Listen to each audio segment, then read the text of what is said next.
ஐயா இவ வேற காலையில் நம்மளை டென்ஷன் ஆக்கிக்கிட்டு இருக்கான்.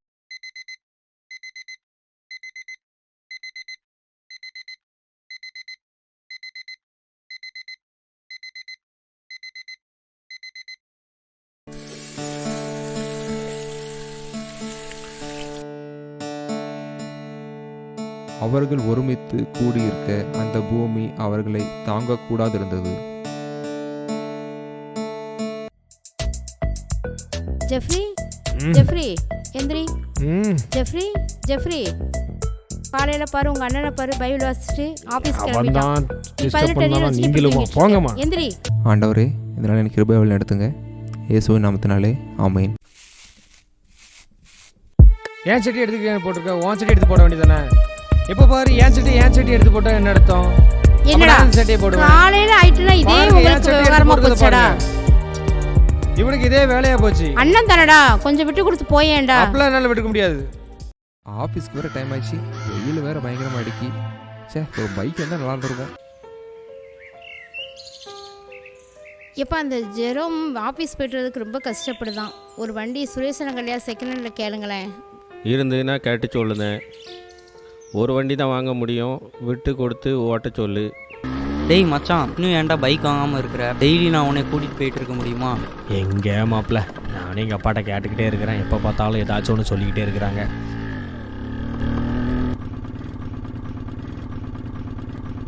சரி மச்சான், பாய்டா.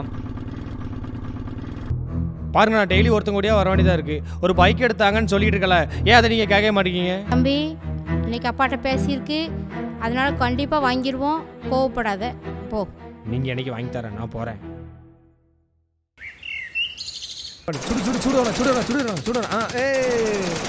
மா, ஒரு காஃபி கொடுங்கம்மா, தலை வலிக்கு.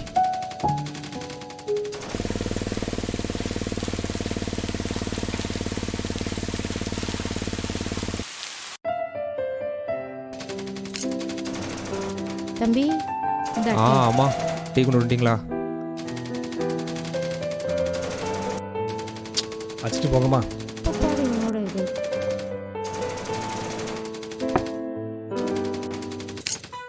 என்னப்பா சாவி புதுசாக இருக்கு? நீ கஷ்டப்பட்டு ஆஃபீஸ் போயிட்டுருக்கல, அதனால உனக்கு ஒரு பைக் வாங்கிட்டு வந்திருக்கேன். இப்போ எனக்கு வாங்கி தரேன்னு சொன்னீங்க. எப்போ பாரு அவனுக்கே வாங்கி கொடுத்துருக்கீங்க. என்னை பார்த்தா மனுஷனா தெரியலையோ? அப்போ நான் என்ன பண்ணுவேன்? என்ன மறுபடியும் ஆரம்பிச்சிட்டிங்களாடா? பாருங்க, அவனுக்கு தான் பைக் எடுத்து தந்துருக்காங்க, எனக்கு ஒன்று வாங்கி தரல. இட தம்பி, சகோதரர் ஒருமித்து வாசம் பண்ணுகிறது எத்தனை நன்மையும் எத்தனை இன்பமானதுன்னு வாசிக்கிறோம். அப்போ நீங்களே அண்ணன் தம்பிக்குள்ளே இப்படி விட்டு கொடுக்காம போனால் எப்படிடா? விடுங்கம்மா, வசத்தை கேட்டால் அங்கேயே கொண்டு பைபிள்லேயே இருக்குது. எனக்கு இந்த பைக்கில் வேணாம், நடந்தே போய்க்கிறேன். நீங்கள் தம்பிகிட்டே கொடுத்துருங்க.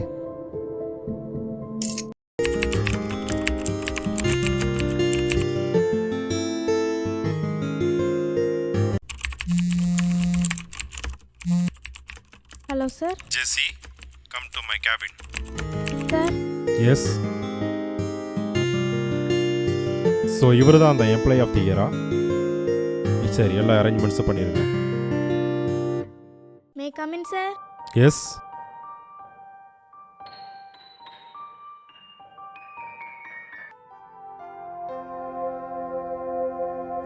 ஸோ உங்கள் எல்லாருக்குமே தெரியும், நம்ம ஆஃபீஸில் நடக்கிற எல்லா ஈவெண்ட்ஸ்லேயும் ஒவ்வொரு வருஷமும் best employee of the year அவார்ட்ஸை நம்ம கொடுப்போம். அதே போல் இந்த வருஷமும் நம்ம கொடுக்குறோம். ஸோ நம்ம ஆஃபீஸ் நடக்கிற எல்லா ஈவெண்ட்ஸ்லேயும் சரி, அட்டண்டன்ஸ்லேயும் சரி, எல்லா ஆக்டிவிட்டீஸ்லேயும் பர்ஃபெக்டாக இருக்கிற மிஸ்டர் ஜெரோமுக்கு இந்த அவார்டை கொடுக்குறோம். கங்க்ராச்சுலேஷன்ஸ். அது மட்டும் இல்லாமல் அவருக்கு இந்த வருஷம் ஒரு ஸ்பெஷலான ஒரு கிஃப்டை நான் என்னோட சார்பாக கொடுக்குறேன். அவருக்கு இந்த ஒரு பிராண்ட் நியூ காரை நான் அவருக்கு அன்பளிப்பாக கொடுக்குறேன்.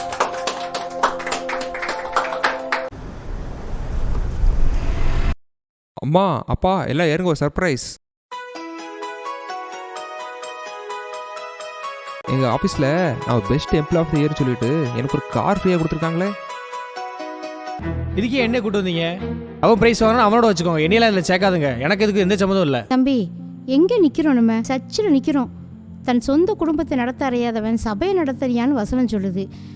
ஒரு மனசாக விட்டு கொடுத்து போகலன்னு வச்சுக்கோயேன், அப்புறம் நம்ம சர்ச்சைக்கு வந்து என்ன பிரயோஜனம்? ஆதியாகம் 13 வாசித்தேன். அந்த 13 லோத் ஆபிரகாம் கதை இருக்குது பாருங்க. 13 பார்த்தீங்கன்னா அந்த ஆபிரகாம் வந்து விட்டு கொடுக்குறாரு. யாருக்கு? லோத்துக்கு. விட்டு கொடுத்தனால பார்த்தீங்கன்னா கடற்கரை மணலை விட அதிகமான ஆசீர்வாதத்தை கொடுக்குறதா பைபிள் சொல்லுது. இன்னைக்கு காலையில் கூட பாருங்க, என் தம்பி நிறைய விஷயத்தில் சண்டை போட்டான். ஒரு சட்டைக்காக இருக்கட்டும், பைக்குக்காக இருக்கட்டும், சின்ன சின்ன விஷயத்தெல்லாம் சண்டை போடுறான். ஆனால் இருந்தாலும் இன்னைக்கு நான் ஒரு பைக்கை விட்டு கொடுக்க போய் தான் கடவுள் இன்னைக்கு ஒரு கார் கொடுத்துருக்காரு பாருங்களேன். எப்பா இந்த எப்ரேயரில் சொல்லியிருக்க மாதிரி 11:25 மோசே வந்து அவரோட ராஜா வாழ்க்கையை விட்டுட்டு வனாந்தரத்தை தேர்ந்தெடுத்தார். அதே மாதிரி நீங்கள் எதுக்கு சண்டை போட்டுக்கிட்டு இருக்கீங்க? அழிஞ்சு போகிற இந்த பொருளுக்காக சண்டை போட்டு என்ன பிரயோஜனம்? விட்டு கொடுத்து போங்க. ஏமா, அப்பா அண்ணன் சொன்ன மாதிரி இல்லாமல் வேதத்தில் பார்த்தோன்னா இயேசு கிறிஸ்து ஒரு இடத்துல விட்டு கொடுத்துருக்காரு. தேவனுடைய மகிமையின் ரூபத்தை விட்டு கொடுத்துட்டு மனுஷ சாயலானார். இப்போ நீ சொந்த குடும்பத்தில் விட்டு கொடுக்காம இருந்தானா எப்படி செய்ய பிரயோஜனம்? அப்போ விட்டு கொடுக்கணும். சொந்த குடும்பத்தில் விட்டு கொடுக்காதனா சபையில் விட்டு கொடுப்போம். சரிம்மா, நீங்கள் சொன்ன மாதிரி அப்பா சொன்ன மாதிரி நான் நிறைய காரியங்களை விட்டு கொடுக்காமல் இருக்கேன். சின்ன சின்ன விஷயங்களுக்குலாம் ரொம்ப கோவப்படுறேன். அது ஏன் தப்பு தான், மன்னிச்சிருங்க. இனிமேல் அப்படி நடக்காமல் பார்த்துக்கிடுதேன். விட்டு கொடுப்போம் ஒரு நாள் கெட்டு போதும் இல்லைம்மா.